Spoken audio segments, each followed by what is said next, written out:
আসসালামু আলাইকুম। Hello friend, আশা করি সবাই ভালো আছেন।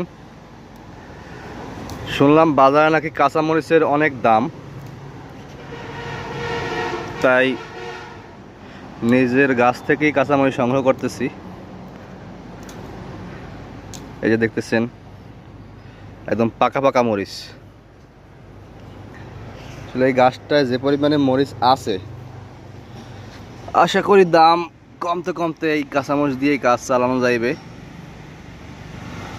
তো আপনারা যদি এরকম বাড়ির আঙিনায়, ছাদে বা ঘরের আশেপাশে কিছু কাঁচামরিচ গাছ লাগান, তো বিশেষ করে বর্ষা মৌসুমে নিজেদের পারিবারিক চাহিদাটা মেটানো যায়। তো আসুন আমরা নিজেরা গাছ লাগাই এবং পরিবারের পুষ্টি চাহিদা মেটানোর চেষ্টা করি। ধন্যবাদ সবাইকে।